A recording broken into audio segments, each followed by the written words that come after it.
नमस्कार साथियों, स्वागत आप सभी का दिशा ई राइज ऑनलाइन प्लेटफॉर्म पर। साथियों, हम बात कर रहे हैं आज 13 अक्टूबर 2023 करंट अफेयर्स की। और साथियों, फटाफट से आप शेयर कर दीजिएगा इस सेशन को, जिससे हम फटाफट से आगे बढ़ सकें। मित्रों, पहला प्रश्न है आपके लिए आज का और जबरदस्त प्रश्न है मित्रों कि हाल ही में किस राज्य के केंद्रपाड़ा रसबली को जीआई टैग मिला है? कौन सा राज्य है जिसके केंद्रपाड़ा रसबली को जीआई टैग मिला है? तो ध्यान रखना मित्रों, ओडिशा। ओडिशा के केंद्रपाड़ा रसबली को जीआई टैग मिला है। वहीं मैं आपको फिर बता रहा हूं कि साहब, मरचा धान का नाम भी आपने सुना होगा, ये बिहार का है। मरचा धान कहां का है भाई? बिहार का है। और छोटे छोटे काली मिर्च की तरह दाने होते हैं इसके, ये चावल है। मरचा धान बिहार का है और इसको भी जीआई टैग मिला है मित्रों। मरचा धान को भी जीआई टैग मिला है। वहीं रसबली को भी क्या मिला है? जीआई टैग मिला है। लेकिन रसबली कहां से है? ओडिशा से संबंधित है। वहीं मरचा धान कहां से संबंधित है मित्रों? मरचा धान कहां से संबंधित है? बिहार से संबंधित है। ये आप ध्यान रखना। दूसरा प्रश्न है आज का, गजब तरीके से प्रश्नों की श्रृंखला है मित्रों, फटाफट से आप सभी को शेयर कर दीजिएगा। दूसरा प्रश्न है आज का कि हाल ही में सरकार ने अनुसूचित जाति के छात्रों की आवासीय शिक्षा के लिए कौन सी योजना शुरू की है? अभी कौन सी योजना सरकार ने शुरू की है? भाई ध्यान रखना कि भाई पैसे की वजह से भाई अनुसूचित जाति यानी एससी शेड्यूल कास्ट के बच्चों की शिक्षा रुक जाती थी। पैसों की कमी की वजह से वो लोग शिक्षा प्राप्त नहीं कर पाते थे। बच्चे जो है एजुकेशन से वंचित रह जाते थे। इसलिए सरकार ने क्या किया? एक आवासीय शिक्षा योजना शुरू की, जिसका मकसद क्या है? जो अनुसूचित जाति के जो छात्र हैं उनको शिक्षित करना ही उसका मकसद है। Ministry of social justice and empowerment ने अनुसूचित जाति के स्टूडेंट्स के लिए, उनके आर्थिक विकास के लिए एक योजना शुरू की और उसका नाम दिया है श्रेष्ठा। क्या नाम दिया मित्रों? श्रेष्ठा योजना। कौन सी योजना है? श्रेष्ठा योजना है, जो एससी जाति के छात्रों के लिए आवासीय शिक्षा के लिए योजना बनी है। तो ये ध्यान रखना, यानी स्कूल और हॉस्टल का खर्चा कौन उठाएगी? अब सरकार उठाएगी। स्कूल और हॉस्टल का खर्चा अब सरकार उठाएगी। ये योजना अनुसूचित जाति के लिए है। इसका नाम है श्रेष्ठा योजना। नाम क्या है मित्रों? श्रेष्ठा योजना। कई बार पूछ लेते हैं कि श्रेष्ठा योजना किससे संबंधित है? एजुकेशन से संबंधित है। लेकिन किसके लिए है एजुकेशन? किसके लिए? तो ध्यान रखना मित्रों, ये एजुकेशन विशेष रूप से अनुसूचित जाति के छात्रों के लिए है। अनुसूचित जाति के छात्रों के लिए है मित्रों। नेक्स्ट हम बात करें अगले प्रश्न की ओर। तो ध्यान रखना, एम्स जोधपुर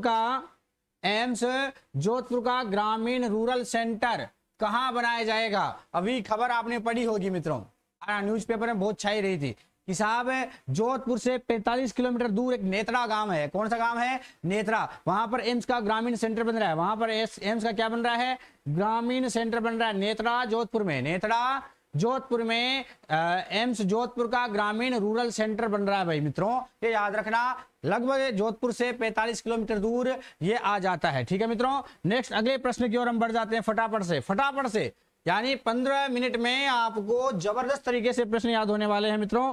अगला प्रश्न है, राज्य मुख्य निर्वाचन अधिकारी ने आदर्श आचार संहिता एमसीसी के उल्लंघन पर प्रभावी कार्यवाही हेतु किस ऐप के प्रयोग को अनुमति प्रदान की है?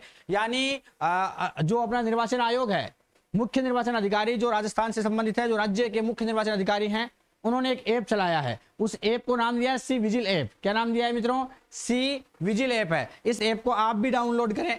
सभी के मोबाइल में ये होना कंपलसरी है आपके लिए। कंपलसरी का मतलब ये है कि अगर कहीं आचार संहिता का उल्लंघन हो रहा है, कहीं पर कोई गलत तरीके से पोस्टर चिपका रहे हैं, तो जहां पर भी आपको लगे कि आचार संहिता का उल्लंघन है, वहां पर भी आप अपने उस सी विजिल एप्लीकेशन से मोबाइल से फोटो लेंगे और अपलोड कर देंगे। ना उसमें एड्रेस देना पड़ेगा, ना कुछ लिखना पड़ेगा, बस केवल वहां से वो लोकेशन लेगा जहां से आपने फोटो खींची है, और लोकेशन अपने आप ही ले लेगा वो। उसके तुरंत बाद में टीम जो है वो वहां पर पहुंचेगी और जांच करेगी। अगर जांच में सत्यता पाई जाती है तो तुरंत उस पर कार्यवाही अमल में लाई जाएगी। लेकिन मित्रों, झूठी शिकायत ना करें। जो एफसीसी टीम है उसको बहुत दिक्कत आती है। जो टीम है इस काम के लिए लगी हुई है, उसको ज्यादा समस्याएं आती है झूठी शिकायत करने से, और इसके लिए अपने ऊपर भी कार्यवाही हो सकती है। भाई झूठी शिकायत बार बार जाने से उनको समस्याएं आती है, गाड़ी आ जाती है फटाफट। जैसे ही आप शिकायत करते हो तुरंत गाड़ी आ जाएगी भाई, तुरंत गाड़ी आ जाएगी भाई, क्या समस्या है देखते हैं देखें। लेकिन अगर वहां उनको समस्या नहीं मिलती है और गलत झूठी शिकायत मिलती है, तो उनको जो समस्याएं आई वो बाद में धीरे धीरे ऐसे करके हजारों की संख्या में शिकायतें हो सकती है। इसलिए बिना मतलब में टीम को परेशान ना करें वरना आपके ऊपर भी कार्रवाई हो सकती है। बाकी सी विजिल ऐप बहुत शानदार है, आचार संहिता का उल्लंघन नहीं होना चाहिए। आदर्श आचार संहिता जो है उसका उल्लंघन होते ही आप इस पर फोटो डाल सकते हो, लोकेशन शेयर कर सकते हो। ये एप्लीकेशन अपने आप आपकी लोकेशन ले लेगा। ये सी विजिल ऐप है। कौन सा विजिल ऐप है? सी विजिल ऐप है। अगला प्रश्न है मित्रों कि हाल ही में भगवान श्री कृष्ण के अंगुली पर धारण किए गोवर्धन पर्वत की गन पाउडर से निर्मित 31 फीट ऊंची प्रतिमा का निर्माण किसने किया है? 31 फीट ऊंची प्रतिमा का निर्माण हाल ही में किसने किया है? ध्यान रखना, राजेंद्र प्रजापति हैं जिन्होंने भगवान श्री कृष्ण के अंगुली पर धारण किए गए गोवर्धन। वैसे गोवर्धन की कथा आप सभी जानते हैं मित्रों, गोवर्धन की कथा आप सभी जानते हैं। क्यों भगवान श्री कृष्ण ने अपनी सबसे छोटी उंगली पर गोवर्धन को धारण किया था? क्यों ऐसा किया था? ध्यान रखना, इसमें कई कथाएं भी आती है कि इंद्र का घमंड तोड़ने के लिए भगवान ने गोवर्धन को धारण किया था साहब, है ना, जिससे इंद्र का जो प्रकोप था उससे भाई सभी को बचाया भगवान ने और कुल मिलाकर के ये सब काम किया। यूं भी कह सकते हैं श्री कृष्ण भगवान जो है वो और भी जैसे वृंदावन वासियों को आम जनता की ताकत भी बताना चाहते कि आम जनता जो है यानी एकता में शक्ति होती है। उन्होंने अपनी एक अंगुली पर धारण नहीं किया बल्कि सभी को, भाई सबको एहसास नहीं कराया कि मैंने एक अंगुली पर धारण किया, बल्कि सभी ग्वालों को खड़ा कर दिया, भाई अपनी लाठियां ले लो, लगाओ साहब। लाठियों के आधार पर कि साहब सबकी एकता की जो शक्ति है उससे पर्वत खड़ा हो गया। यानी सभी हमें एकजुट होना चाहिए, हमें मिलकर रहना चाहिए, हमें एकजुट होकर काम करना चाहिए, जिससे हम निश्चित रूप से भाई साहब निश्चित रूप से सफलता प्राप्त कर सकते हैं। ये दिखाने के पीछे भगवान जो है ना, और इसके अलावा योग की शक्ति भी उन्होंने योग के ऊपर जोर दिया था। तो योग की जो शक्ति है उन्होंने कहा था कि हमारे हाथों में 5 तत्व पाए जाते हैं। हमारे हाथों में कितने तत्व पाए जाते हैं भाई? 5 तत्व पाए जाते हैं। अंगुष्ठा में अग्नि मिलती है, अंगुष्ठा में अग्नि, तर्जनी में वायु है, मध्यमा में आकाश है, वही अनामिका में पृथ्वी और कनिष्ठा में जल तत्व का यानी ज्यादा प्रतिनिधित्व रहता है। पुनः ध्यान रखना भाई अपने 5 तत्व अपने अंगुलियों में रहते हैं, ऐसा भी माना जाता है और इसके कुछ प्रमाण भी उपलब्ध हैं, साइंटिफिक प्रमाण भी मिलते हैं कि अंगुष्ठा में अग्नि यानी अंगुष्ठा में क्या मिलती है? अग्नि। तर्जनी में वायु, तर्जनी में क्या मिलती है मित्रों? वायु मिलती है। वहीं मध्यमा में आकाश समाहित है, अनामिका में पृथ्वी समाहित है, वहीं कनिष्ठा में जल तत्व समाहित है मित्रों। इसलिए जब इंद्र ने जबरदस्त वर्षा की तो भगवान श्री कृष्ण ने जल तत्व ही धारण किया, यानी उस जल तत्व को, उस वर्षा को धारण कर लिया था। ऐसा भी कथाओं में हमें मिलता है और इसके कुछ प्रमाण भी हमें मिलते हैं। इसके अलावा और भी कई कथाएं हैं कि भगवान कृष्ण को गोवर्धन पर्वत उठाना था तो उन्होंने उंगलियों से पूछा कि किस पर पर्वत उठाए। इस पर अंगूठा बोला कि मैं नर हूं, बाकी अंगुलियां तो स्त्री है, अतः आप मुझ पर ही उठाएं। फिर भी भगवान श्री कृष्ण ने क्या किया भाई? तर्जनी अंगुली से पूछा तो वो बोली किसी को अगर चुप कराना हो या कोई इशारा करना हो तो मैं ही काम करती हूँ, इसलिए आप सिर्फ मुझ पर पर्वत उठाएं। अरे इस तरह से मध्यमा से पूछा, है ना, उसने मध्यमा ने कहा कि मैं बड़ी हूं, मेरे में ताकत ज्यादा है। अरे इसके अलावा भाई धीरे धीरे अनामिका से पूछ लिया कि अनामिका तू बता भाई, तो उन्होंने कहा सभी पवित्र कामों के लिए मुझे ही काम मिल जाता है, सभी जितने भी पवित्र काम होते हैं मुझे ही काम मिल जाता है, मेरे से तिलक किया जाता है। अब बारी आई भाई साहब छोटी अंगुली की, है ना, उसने कहा कि भाई मैं तो सबसे छोटी हूँ, है ना, और आपके हाथ में होने के अलावा मेरे पास कोई गुण है नहीं है। और भगवान श्री कृष्ण ये बात सुनकर बड़ी विनम्रता पूर्वक की बातें सुनकर बड़े प्रसन्न होते हैं और बाद में उन्होंने क्या किया? इस अनामिका पर ही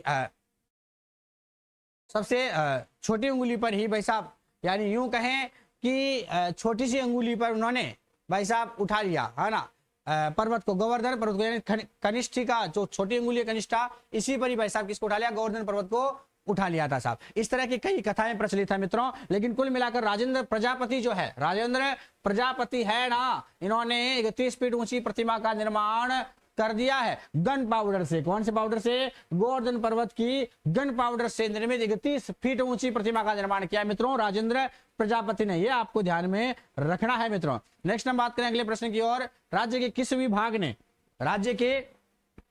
विभाग ने दस्तावेजों के हस्तांतरण के लिए ऑटो डीड जनरेशन सिस्टम विकसित किया है?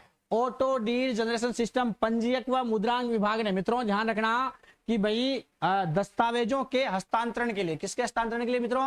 दस्तावेजों के हस्तांतरण के लिए पंजीयन व मुद्रांक विभाग ने दस्तावेजों के हस्तांतरण के लिए ऑटो डीड जनरेशन सिस्टम विकसित किया है। ऑटो डीड जनरेशन सिस्टम विकसित किया है। इस नई व्यवस्था में मुख्य रूप से 4 प्रकार के दस्तावेज रहेंगे, है ना, जैसे विक्रय पत्र, दान पत्र, लीज डीड और किरायानामा। फिर ध्यान रखना, मैं आपको बता देता हूं कि इसमें जो नई व्यवस्था है ऑटो डीड जनरेशन सिस्टम में 4 प्रकार के, ध्यान रखना मित्रों, 4 प्रकार के दस्तावेज रहेंगे। कौन कौन से? एक तो रहेगा विक्रय पत्र, एक तो रहेगा विक्रय पत्र, एक रहेगा दान पत्र। ये कौन सा रहेगा मित्रों?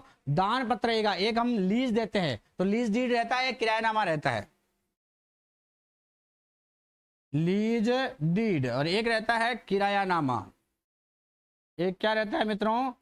किरायानामा। तो ये 4 तरह के पत्र रहेंगे, 4 तरह के पत्रों के लिए, 4 तरह के डॉक्यूमेंट्स के लिए ऑटो डीड जनरेशन सिस्टम विकसित किया गया है मित्रों। स्क्रीनशॉट ले सकते हैं मित्रों आप, बहुत इंपॉर्टेंट प्रश्न है, बहुत ही काम का प्रश्न है। चलिए अगले प्रश्न की ओर हम बात कर लेते हैं फटाफट से, आपका समय नष्ट नहीं करते हुए।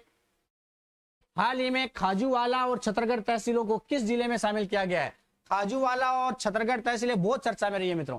खाजूवाला और छतरगढ़ तहसीलें जो अभी बीकानेर जिले में, यानी खाजूवाला और छतरगढ़ तहसीलें अनूपगढ़ में थी ना, गंगानगर में थी अनूपगढ़, है ना, अनूपगढ़ से इनको निकाल लिया गया है ना, अब इसको बीकानेर में शामिल कर दिया गया है। अनूपगढ़ से निकाल कर किस में शामिल कर दिया? पहले अनूपगढ़ में थी, अब किस में शामिल कर दिया है? बीकानेर में। खाजूवाला और छतरगढ़ तहसीलों को अब बीकानेर में शामिल कर दिया है। खाजूवाला और छतरगढ़ को किस में शामिल कर दिया मित्रों? बीकानेर में शामिल कर दिया है। ठीक है, अगला जो प्रश्न है मित्रों, मुख्यमंत्री ने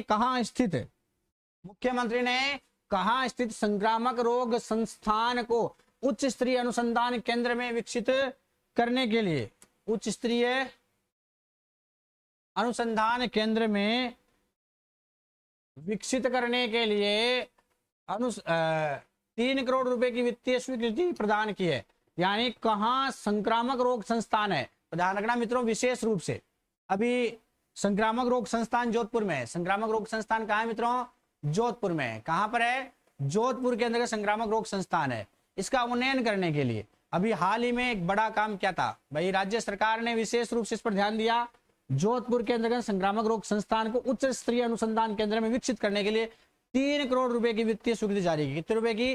3 करोड़ रुपए की वित्तीय स्वीकृति जारी की। ध्यान रखना, वैसे भी प्रदेश की जो सरकार थी, यानी चिकित्सा सुविधाओं को लेकर के कोई भी गवर्नमेंट हो बहुत अच्छा काम करती है, सभी गवर्नमेंट अच्छा काम करती है, हमें यही ध्यान में रखना है। आचार संहिता लगी हुई है, वैसे भी आपको ध्यान में रखना है कि भाई सरकार हमेशा अच्छा काम करती है। मुख्यमंत्री जी ने भी क्या किया भाई, जोधपुर में संक्रामक रोग संस्थान के लिए हमें स्वीकृति प्रदान कर दी और इसके लिए 3 करोड़ रुपए स्वीकृत भी कर दिए। ठीक है मित्रों, अगला प्रश्न है कि हाल ही में प्रदेश के किस विश्वविद्यालय के शोधार्थियों द्वारा किए गए नवाचार पोर्टेबल बायोचार इकाई निर्माण को केंद्र सरकार ने पेटेंट जारी किया है ना? पेटेंट जारी किया है कौन से विश्वविद्यालय के शोधार्थियों द्वारा? जो नवाचार पोर्टेबल बायोचार इकाई निर्माण है उसको भाई साहब पेटेंट जारी किया वो है एमपीयूटी उदयपुर। एमपीयूटी उदयपुर जो है वहां के एमपीयूटी उदयपुर यानी एमपीयूटी विश्वविद्यालय को, विशेष ध्यान रखना, एमपीयूटी विश्वविद्यालय को पेटेंट जारी कर दिया है मित्रों।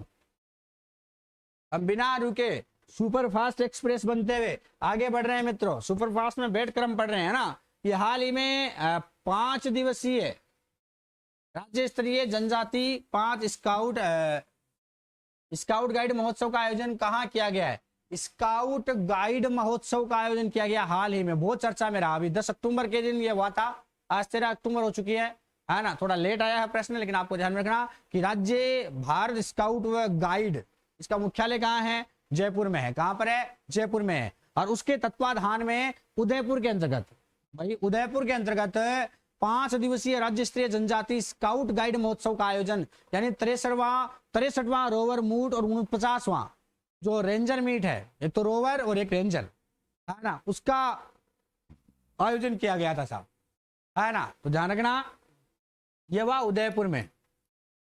63वां रोवर मीट और 49वीं रेंजर मीट, 49वीं रेंजर मीट का आयोजन किया गया था मित्रों। राज्य स्तरीय जनजाति स्काउट गाइड महोत्सव है, 5 दिवसीय है और उदयपुर में। हालांकि मुख्यालय कहाँ है? जोधपुर में, लेकिन उदयपुर में इसका आयोजन किया गया है मित्रों। ठीक है, नेक्स्ट अगले प्रश्न की ओर हम बढ़ जाते हैं बिना देरी किए। अगला प्रश्न है डेल्फिक, ध्यान रखना, डेल्फिक काउंसिल ऑफ राजस्थान द्वारा 3 दिवसीय शरद रंग महोत्सव का आयोजन कहां किया जाएगा?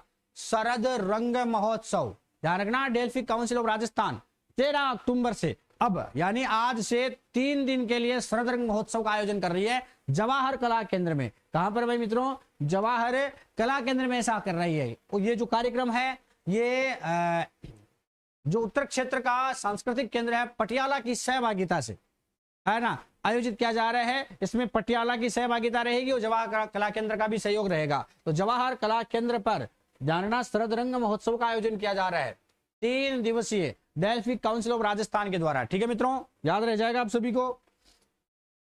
सुपरफास्ट करंट अफेयर्स है मित्रों। और ये अंतिम प्रश्न आज का, फटाफट से कुछ ही मिनट लगा और आपको कई प्रश्न याद हो गए कि हाल ही में प्रदेश के किस विभाग द्वारा दस्तावेजों के हस्तांतरण के लिए ऑटो डीड जनरेशन सिस्टम विकसित किया गया है? ऑटो डीड जनरेशन सिस्टम विकसित किया गया, अभी बताया था मैंने, अभी बताया था, पंजीयन विभाग द्वारा। किसके द्वारा? ऑटो डीड जनरेशन सिस्टम, जिसमें 4 तरह के डॉक्यूमेंट्स, कितने तरह के डॉक्यूमेंट्स मित्रों? 4 तरह के डॉक्यूमेंट्स मैंने अभी भी बताया। अब आप कमेंट में बताइएगा ये 4 तरह के डॉक्यूमेंट्स कौन कौन से हैं जिन्हें ऑटो डीड जनरेशन सिस्टम में विकसित किया गया है। मित्रों फटाफट से आंसर दीजिए कमेंट बॉक्स में, और जाते जाते आप लाइक जरूर करें, कमेंट में बताइए आपको वीडियो कैसा लगा, शेयर अपने मित्रों को जरूर कर दे। अगर चैनल को आपने सब्सक्राइब नहीं किया है तुरंत प्रभाव से सब्सक्राइब कर ले और आज्ञा दीजिएगा। मिलते हैं कल चौकदा को फिर से। जय हिंद, जय भारत मित्रों, है ना, शेयर करना बिल्कुल भी ना